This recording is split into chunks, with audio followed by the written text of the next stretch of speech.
Hello, this is Jim Mitchell. Welcome back to the Libertarian Uncensored podcast, and let's get right into it.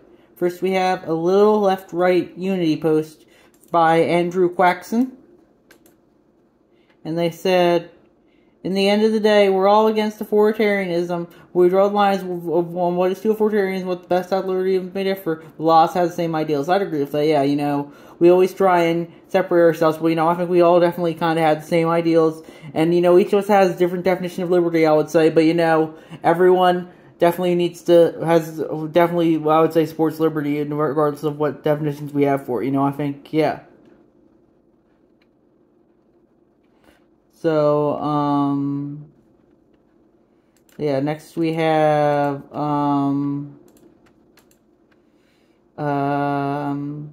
today marks 78 years since the victory over fascism. Today we celebrate the Red Army's victory over fascism in Europe and the end of Nazi Germany by Chi-Town 20, and, yeah, I'd agree with that. I don't think fascism's too good, yeah, so I do think that the victory over fascism was pretty good.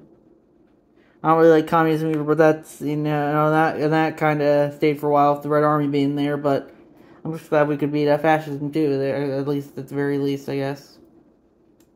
Next we have How to Spot and Autocrack Economic Lies by Haram. It's a link from the Foreign Affairs. China elsewhere, forget the numbers, look at the lights. That looks interesting. Yeah, I would say,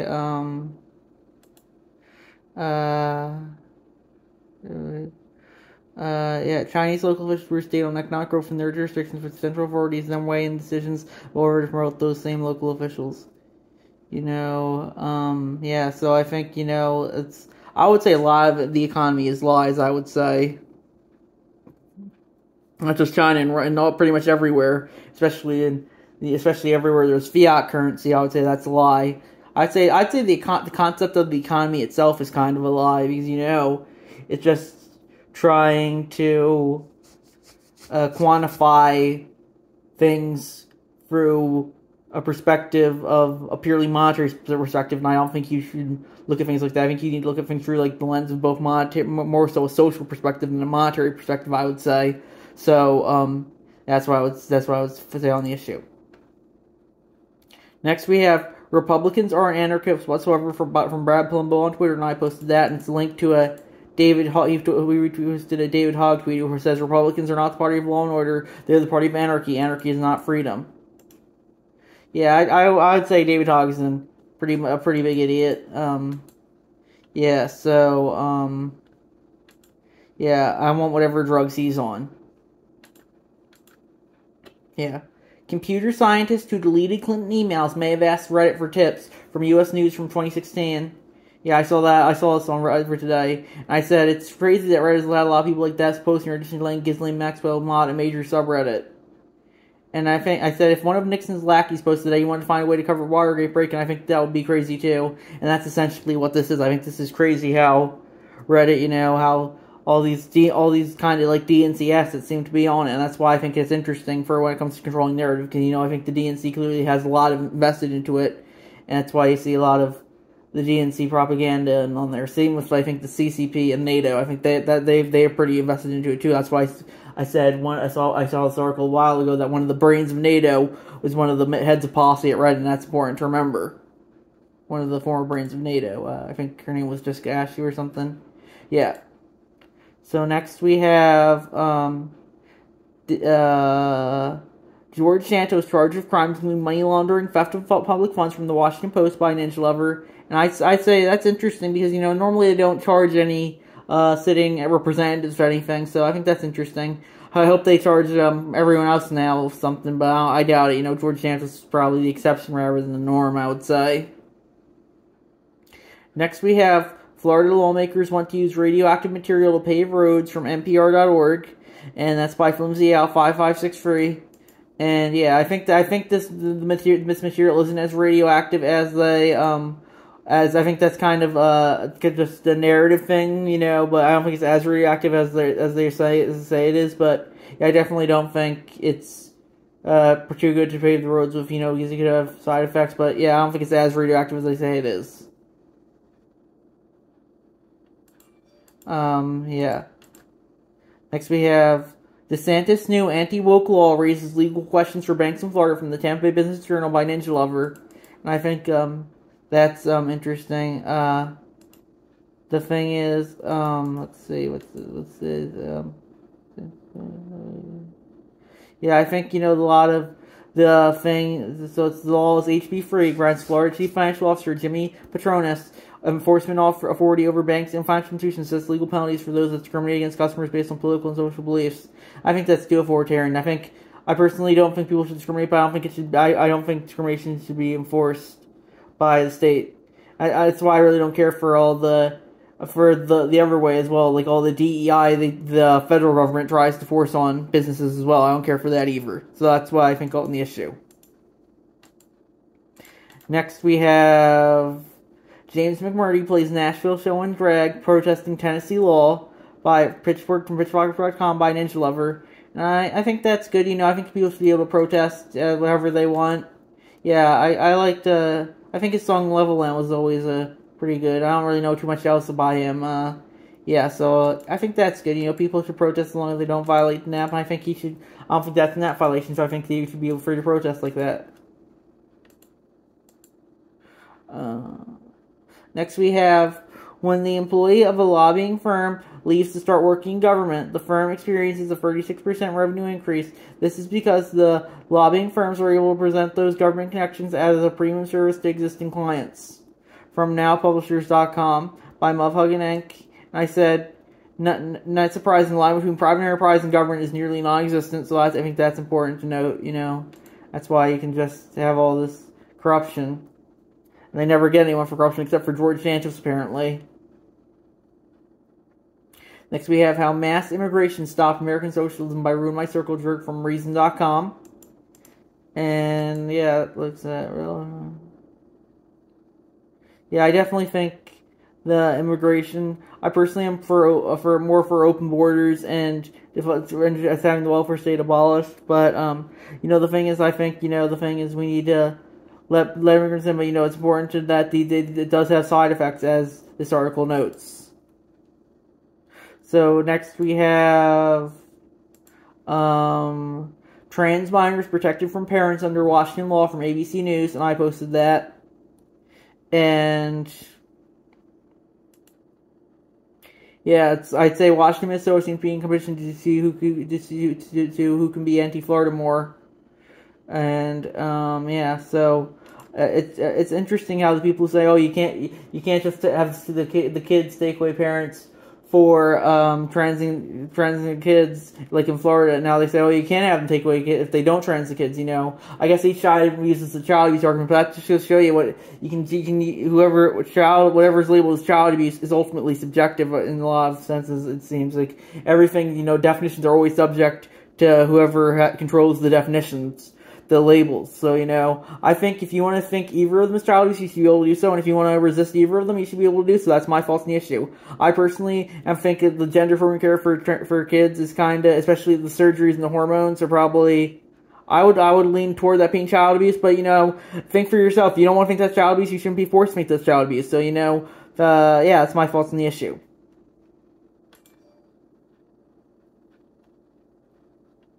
Next we have IRAP denounces Biden asylum ban, International Refugee Assistance Project, from Refugee Rights.org by Ninja Lover. And I think, yeah, that's good. Biden's been pretty bad in immigration. He did say nothing will fundamentally change. It definitely feels like it. He seems just like pretty much like Donald Trump, only he says different things, but does the same shit. Yeah, that's what I think on the issue.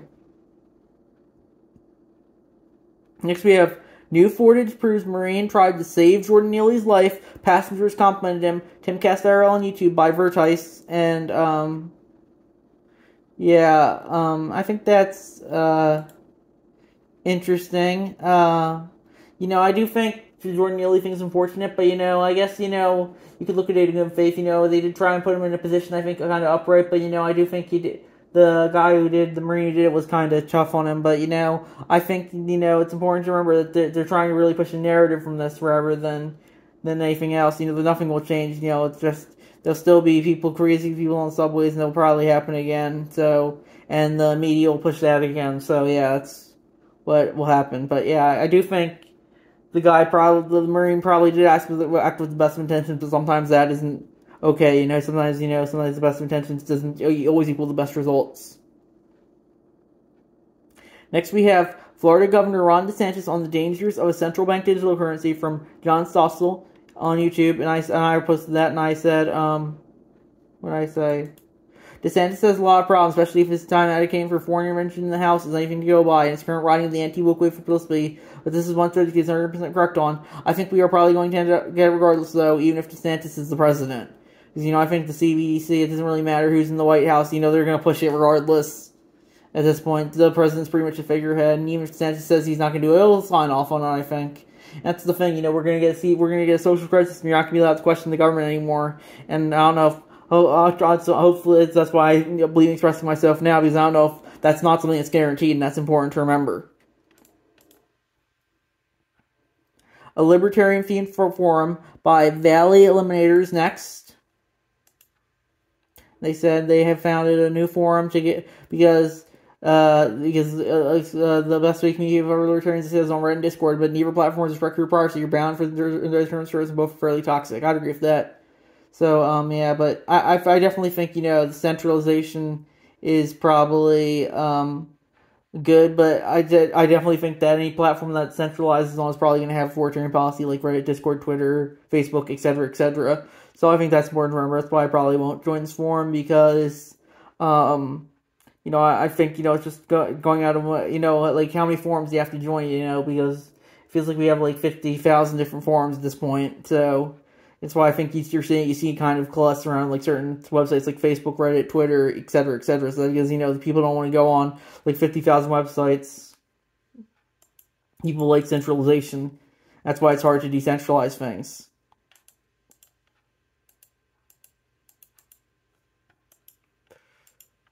So next we have labor unions and the inhumanity of Chinese exclusion by Ruin My Circle Jerk, and that's from FEE.org. And let's see. Yeah, I definitely think that, I don't really like all the tariffs and all that. I think that's what this is about. Or the Hindenburg exploded. So let's see. It was about the Chinese exclusion Act of 1882. Yeah, I don't think you should be restricting immigration, especially from any country. So yeah, I definitely think that was a bad idea, and probably one of Chester Arthur's worst things he did while he was president. Next, we have Kelly Craft escalates anti-trans rhetoric, calls for excluding transgenders from Kentucky schools from WKYUFM.org. I definitely think that's a little authoritarian. The thing that the Republicans and the conservatives need to realize is that you can't really beat the transgender community. They simply have too much social capital right now, and social media is pretty much dominated by them. They're pretty much, I would say, when it comes to clout per capita, they're probably the most dominant group on social media right now. At least TikTok, Twitter, maybe Reddit. Pretty much most of the websites, even if Elon's in charge of Twitter, they still probably have a lot of the clout on Twitter. So that's important to remember. So, you can't beat these trans people. I think you got to calm down this trans rhetoric to say, maybe, transgender people, do what you want, but we should have some exceptions, like maybe no biological males in women's sports, and no, surgeries or hormones for the kids. But even that's too much these days, I think, for some people. So, I guess that's why, you're probably you can justify saying stuff like this, I guess. But I personally wouldn't. But, I'm more like, I support transgender people. But, the thing is, you just have to do whatever they say, it seems like. And sometimes that's just a little too much for me, I would say. You never want to be forced to ever agree with someone every 100%, I would say. So, yeah. Next, we have how Milton Friedman broke the American economy from YouTube.com by Chi-Town20. I personally like Milton Friedman, but, his economic policies did have some downsides, so that's important to remember. I'd say everyone's economic policies had some downsides, I guess, so, that's the thing with the economy is, you're never going to have a perfect economy. There's always going to be crashes and busts and all that. That's why I think Hayek kind of noted. That's why I really hate Keynes and Keynesian economics more than I would say I hate Friedman. But yeah, whatever you want to think on the issue, I really don't care. I'm more of a social capital guy than an economical capital guy. Next, we have 8 Guys Against 4 Billion People by Chi-Town20. It's linked to a tweet from Matt Molina, who tweets, 8 guys in the country is more money than 4 billion people combined, but yeah, the mom buying groceries or food stamps is the problem. That's life for you. It's inherently unfair, and, we can try and make it fair, but, the more, the thing is, to force fairness is kind of authoritarian, I would argue, so that's why I don't really see too much of a problem with that. Life is suffering, and some people are going to have more resources than others, and that's just life. Tommy Tuberville, R. Alabama, defense holds on defense nominations, says Pentagon wrong to screen out white nationalists, WBHM.org, and that's another Chi-Town one. They did a lot today.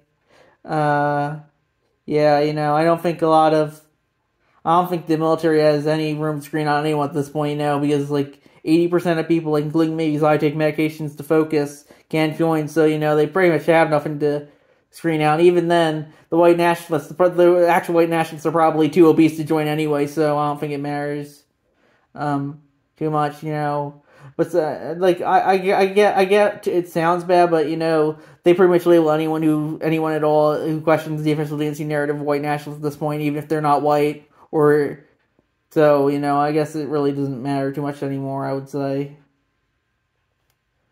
Next, we have an example of libertarian on libertarian violence, another Chi-Town one. And it's about a link to the postmodern libertarian separate healthcare is not a human right, housing is not a human right, education is not a human right, you have no right to others' labor, your rights aren't rights, they require taxing and enslaving others to provide you the product services you demand. I agree with that. It's, I think, a tweet from Connor Black. He did, I think, Tuttle Twins. And, they have a wall of text from some user. He says, no, that's not true, or I don't know. I don't want to read all that. I agree with the first statement, so, we'll just leave it at that. Then we have capitalist whole oligarch Harlan Crow refuses Senate request in Justice Thomas inquiry from BloombergLaw.com. That's another Chi-Town one. I think they're all corrupt. As I said, Clarence Thomas won't face any, I think for this, I don't think, they rarely face any consequences, except for George Janos currently, I would say. So we'll see how that goes. Then we have Doing Their Job by Chi-Town20, another one, Street for Mediaite. Texas Police Lieutenant says cops were reluctant to engage government because they could have been shot. That's the cops for you, a lot of them. Or when it comes to, small-scale crimes, you have a gram of weed, we're going to come right after you. But if there's shooting at school, we got it out of the way. That's kind of a lot of people, I don't think people don't like police because, they kind of, think are in it for themselves first and foremost. That's why I'm kind of critical of any law enforcement of any kind because, unless we have those who are enforcing the laws are always going to have their own biases, and that's important to remember. That's why I think the individual should enforce the law themselves. That's why I would say I'm more into vigilante justice than we have the law enforcement we have currently. Next, we have Fed researchers. 15 minimum wage, Minneapolis and St. Paul boosted pay but cost jobs. Minimum wage increase led to 28% fewer retail jobs than researchers would have expected from a smaller city. Minneapolis also saw 20% drop in hours worked and a 13% dip in aggregate workers earning from Minpost.com by Vijaspel. And I agree with that. The minimum wage is something that they market as a universal good, but it does have some problems like we have in this story. And it's important to remember. Then we have the 4 times the United States government defaulted on its debt from thehill.com by Harumph.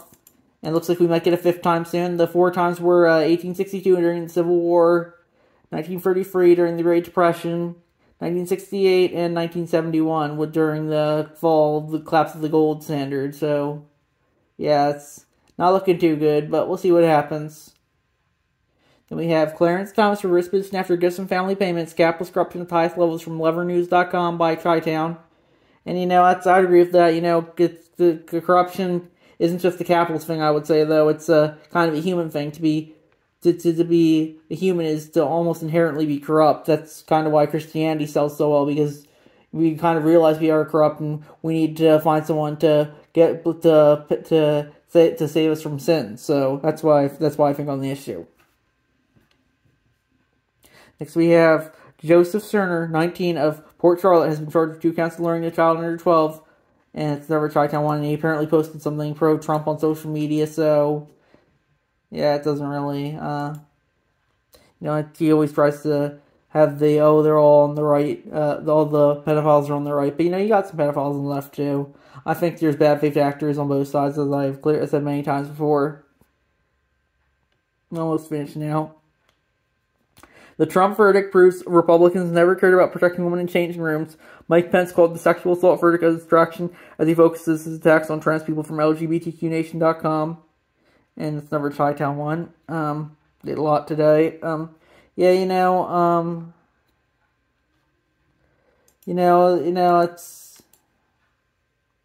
LGBTQ Nation is probably a source that clearly has an agenda, so that's important to remember. Donald Trump is, of course, a crazy, really not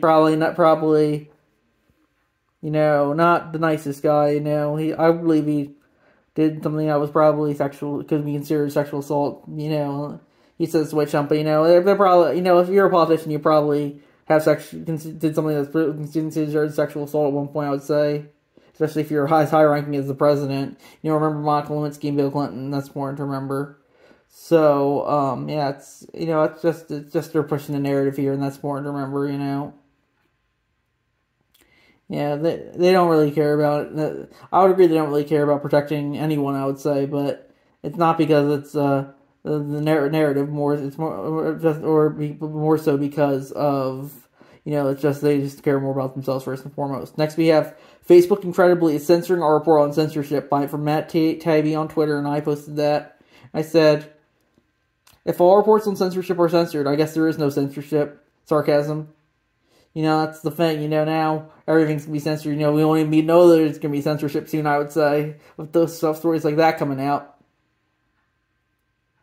Next, we have Get Woke, We Broke. Now gay bars are boycotting Bud Light. Gay bars in Chicago reportedly faced online harassment for reasons to be in Bev products after company didn't sell from a campaign featuring transgender influencer from street.com.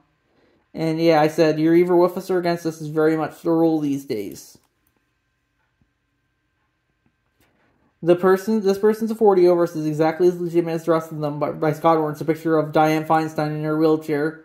I said, agree 100%. Just because other people scribble something down on a piece of paper does not give them authority over me. That's important to remember. We have Kevin McCarthy is not calling on George Santos to resign from the New York Times, and I said, McCarthy knows he doesn't have too much leverage, especially if how close the speaker vote was. So yeah, they're all corrupt. George Santos is just kind of more open about it. Seems to be a bit more. We know more about his corruption, but they're all kind of corrupt. We know that, so I'm not too surprised there. Then we have that didn't even touch on MK Ultra from Chi-Town 20, and yeah, it's history of the CIA from r/history memes, and yeah, they're all corrupt. So yeah, the CIA is definitely something that's corrupt, and I think we need to abolish that if we ever get the chance. And we had the situation getting worse for the queer community by another Chi-Town 1. They say let kids be kids is the reason to ban. He mentioned about LGBT people. Then they try to repeal child labor laws and force little girls to give birth. It's never about letting kids be kids, not even close. And that's by Comrade Raffin on Twitter. Yeah, of course, that's never really agenda post, I would say. By Chi-Town, they really did a lot today. Of course, I have a lot of agenda posts as well, so I'm not one to complain about it. Florida Governor Ron DeSantis signs fascist capitalist anti-union bill into law, calling it a paycheck protection from OrlandoWeekly.com, the final Chi-Town post of the day. And yeah, I think if you wanna, I think if you want to join a union, you should be able to. But I do think we shouldn't have. So I don't think this law is good. But I definitely think we should be more critical of unions than we are currently, because we do have to realize that they have an agenda as well. Finally, we have Marxists reproduce by indoctrinating your children. A tweet from LP National. I posted that. I said, most of the people here are the children. I would say social media really made it a lot worse. So, yeah, that's important to remember. And I think that's going to be about it for tonight. And I'll see you guys in the next episode. Yeah.